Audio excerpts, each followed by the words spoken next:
A finales de los 60s, los estudios Hanna-Barbera concibieron una de las franquicias más importantes y queridas de la historia de las series animadas, Scooby-Doo, ¿dónde estás tú?, cuyo concepto fue creado por los guionistas Joe Ruby y Ken Spears, mientras que el diseño de personajes corrió a cargo del dibujante Iwao Takamoto. Quizás ninguno de ellos llegó a imaginar el impacto que tendría su concepto, pues desde 1969 hasta el día de hoy ha inspirado un sinfín de series y spin-offs, películas animadas y live action, cortos y hasta cómics y videojuegos. Sin olvidar que faltan unos pocos días para que podamos ver Scoob, la primera película de Scooby-Doo totalmente hecha en CGI, que estará disponible a través de plataformas digitales a partir del 15 de mayo. ¡Gracias, coronavirus! Pero no todo ha sido miel sobre hojuelas y de las 12 series que se han hecho, ha habido un poco de todo. Hola, soy Paulinono de Atomo Network y hoy le echaremos un vistazo a las muchas aventuras de nuestro perro gran danés favorito y su pandilla de adolescentes detectives entrometidos, empezando por lo peor hasta llegar a lo mejor y más destacado. ¡Comenzamos!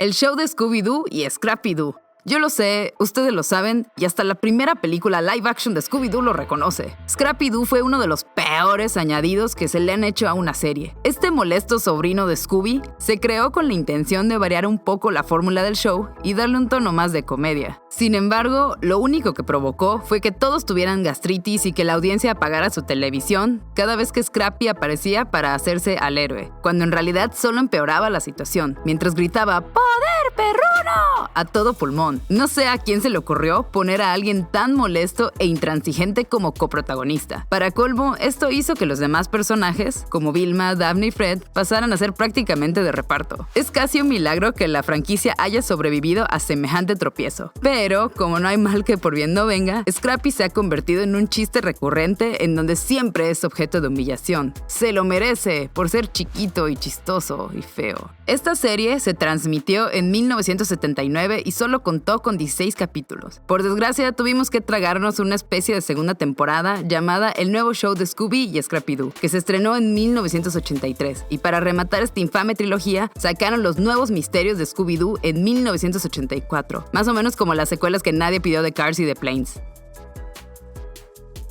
La pesadilla de Scrappy-Doo todavía continuó un poco más, y pese a que incluía a otro personaje pequeño y molesto como Flim Flam, esta caricatura logró ser un poco mejor que sus predecesoras, tanto por la calidad de la animación como porque tenía algunas cosas interesantes, como la inclusión de un fantasma llamado Vincent Van Ghoul, una parodia del mismísimo Vincent Price, quien además prestó su voz para ese personaje. También el rediseño ochentero de Daphne es bastante destacable, y la trama era muy decente a comparación de lo visto años antes, pues aquí los episodios eran serializados y no autoconclusivos como en anteriores entregas. El objetivo de Shaggy, Scooby, Daphne, Scrappy y Flim Flam era el de atrapar a 13 fantasmas que se escaparon de un cofre maldito, mientras sufren el acecho de 2 fantasmas antagonistas, Huesos y Mantecón. Se estrenó el 7 de septiembre de 1985 y contó, como su nombre sugiere, con 13 episodios. Muy recientemente, en febrero del 2019, salió una película titulada La Maldición de los 13 Fantasmas,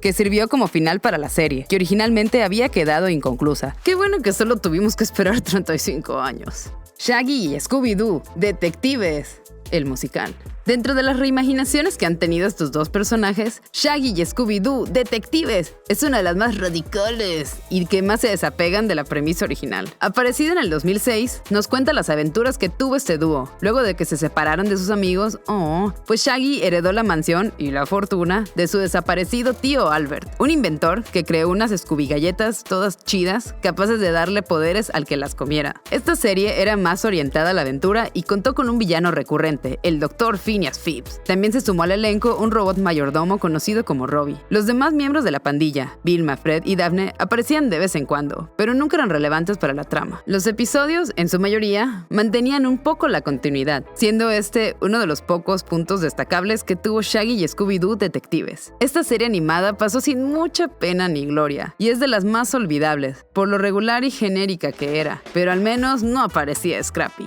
Ponte en onda, Scooby-Doo. De todas las series de Scooby y su pandilla, esta, que es también la más reciente, es la que tiene más opiniones divididas. Por un lado existe gente que disfrutó del tono cómico y desenfadado, y por el otro están los puristas que detestaron tanto el rediseño como su humor random. Ponte en On de Scooby-Doo se emitió a partir del 5 de octubre de 2015. Constó de 2 temporadas y nos contó las aventuras de Scooby y su pandilla durante las vacaciones de verano posteriores a su último año de secundaria. Creo que muchos estarán de acuerdo en que no fue una mala serie y que el rediseño de personajes es bastante peculiar. Sin embargo, se sentía algo forzada y como que le hacía falta ese toque de suspense ingenuo, por llamarlo de algún modo, que poseían los capítulos más clásicos de Scooby-Doo. También las personalidades de los personajes tuvieron algunos cambios, especialmente el de Daphne, pues pasó de ser una niña bien y superficial a seguir siendo una niña bien que hace muchas locuras, algunas graciosas y otras irritantes. Personalmente sus títeres me dieron risa. En general es bastante pasable y no está mal si quieres reírte un rato. Un cachorro llamado Scooby-Doo. A finales de los 80s y principios de los 90s, existió una extraña tendencia en la animación, que era la de rejuvenecer a los personajes clásicos de las caricaturas para hacerlos más atractivos para las nuevas audiencias. Todo comenzó con los Muppets Babies, cuyo concepto se originó en la película Los Muppets Invaden Manhattan, y luego le pasó a los Picapiedras, a Tom y Jerry y a los Looney Tunes. Y como era de esperarse, le pasó a Scooby-Doo. ¡Oh, yo quiero que me pase eso! Un cachorro llamado Scooby-Doo se emitió por primera vez el 10 de septiembre de 1988 y contó con 3 temporadas. Además del obvio rediseño, en el que ahora los protagonistas eran preadolescentes, hubo algunos cambios. Shaggy y Scooby mantuvieron su naturaleza cobarde y su glotonería, mientras que Fred era un chico conspiranoico que, a primera instancia, siempre sacaba una teoría descabellada en la que culpaba al pelirrojo antes de resolver a un caso. Asimismo, Daphne era una niña rica y malcriada que tenía un mayordomo llamado Jenkins, que siempre desaparecía cuando lo llamaba, donde estuviera. Y Vilma era una niña dulce y tranquila, cuya frase característica era ¡chispas! Cada vez que daba con una pista importante. Otra cosa que estuvo de vuelta fueron las secuencias de persecución, que eran musicalizadas con rockabilly y otros ritmos de la década de los 50. Esta serie representó una vuelta al concepto original, que era la de descubrir criminales disfrazados de seres sobrenaturales. Y también fue un hito en la historia de la animación, pues gran parte del equipo de animadores que trabajó en Un cachorro llamado Scooby-Doo, luego de abandonar el estudio de la Hanna-Barbera, se pasó a los estudios Warner para hacer Tiny Toons y los Animaniacs. ¡Yeah! ¿Qué hay de nuevo, Scooby-Doo? Con el estreno de la primera película live action de Scooby en el 2002, ese mismo año apareció en Cartoon Network ¿Qué hay de nuevo, Scooby-Doo?, una de las series animadas que son recordadas con más cariño por los fans, pues transportaba a Shaggy y a su pandilla a principios del siglo XXI, manteniendo el diseño y la personalidad que tenían en la primera serie, lo cual hacía sentirse un poco anacrónica, pero hey, seguía siendo el viejo Scooby-Doo, y no se le scrappy. La inolvidable canción de apertura corrió a cargo de Simple Plan. En general fue una excelente caricatura que no tomaba muchos riesgos, y seguía al pie de la letra la clásica fórmula de Scooby-Doo, ¿dónde estás?, que consistía en atrapar a un villano, por lo general un criminal disfrazado de monstruo, y esto se lograba siguiendo una serie de pistas, que eran descubiertas por Vilma. Entonces, Fred ideaba una trampa en la que Shaggy y Scooby, y a veces Daphne, sirven como señuelos. Estos, por supuesto, se negaban a hacerlo, pero a cambio de un soborno de Scooby galletas, eran capaces de hacer lo que sea. Más tarde, había una escena de persecución, atrapaban al villano, este daba alguna razón de por qué hizo algo tan estúpido y de cómo se hubiera salido con la suya de no haber sido por esos jóvenes entrometidos y su perro Scooby-Dooby-Doo. Y muy probablemente lo mismo sucederá en el próximo episodio con un villano distinto. Era muy repetitiva, sí, pero tenía un encanto que es algo difícil de explicar. Esta serie tuvo 3 temporadas y dio pie a que se hicieran más películas animadas de Scooby para la televisión. Y hey, más películas animadas para la televisión, eso siempre es algo bueno. Misterios S.A. de CB Facturación.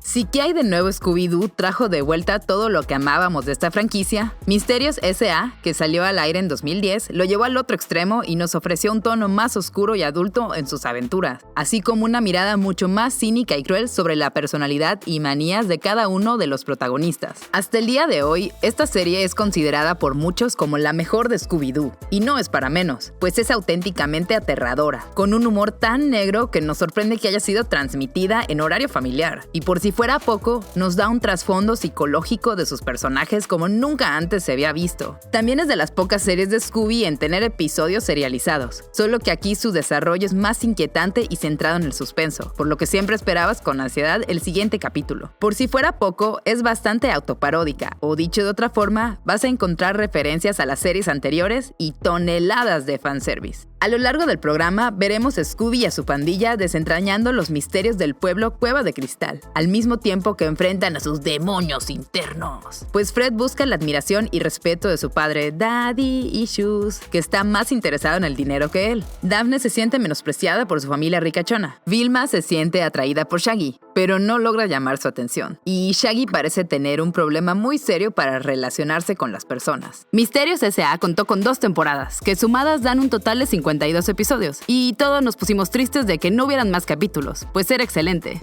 Scooby-Doo, ¿dónde estás? También conocida como Misterio a la Orden en Latinoamérica, fue el germen de toda esta franquicia. Y bueno, es la serie que más gente recuerda. Se transmitió por primera vez en 1969, y aunque su animación era bastante barata, como todas las de Hanna-Barbera en aquel entonces, su premisa era bastante novedosa para la época. Que la hayan explotado a más no poder por más de 50 años es otra cosa. La serie surgió a raíz de que la CBS pidiera una caricatura para la barra infantil de los fines de semana que no mostrara violencia, pues los padres de familia ya habían protestado contra este tipo de contenido dentro de los dibujos animados. De cierta forma, el antecedente para la creación de Scooby-Doo fue la caricatura de Archie, que había salido un año antes en esa misma televisora. Pero Joe Ruby y Ken Spears decidieron darle un toque de misterio detectivesco, para que su proyecto no se viera como un plagio desvergonzado, y ¡voilá! Crearon un clásico instantáneo. ¡Oh, qué emoción! Esta serie constó de 2 temporadas, pero a los entusiastas de las aventuras de Scooby y sus amigos les gusta juntar las nuevas películas de Scooby-Doo de 1972 y el show de Scooby-Doo de 1976 como una especie de primera gran trilogía. Las nuevas películas de Scooby-Doo tenían la peculiaridad de tener a un invitado en cada episodio, por lo que pudimos ver a los tripulantes de la Máquina del Misterio compartiendo escenas con Batman y Robin, los Locos Adams e inclusive con los Harlem Globetrotters. En cambio, el show de Scooby-Doo fue la primera serie de la franquicia en añadir a un canino aún más tonto que el protagonista, Scooby-Doo, que era el primo de provincia de Scooby. Era molesto, pero no a los niveles de Scrappy. Debo decir que como provinciana encuentro ofensa en ese personaje.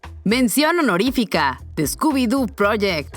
Esta serie de cortos promocionales de Cartoon Network, hechos para el Día de Brujas de 1999, pueden considerarse perfectamente como una miniserie apócrifa de Scooby. Concebida como una parodia de la, en ese entonces, famosa película de El Proyecto de la Bruja de Blair, The Scooby-Doo Project combinaba locaciones reales con animación, y pese a estar dirigida para todo el público, tenía un final escalofriante.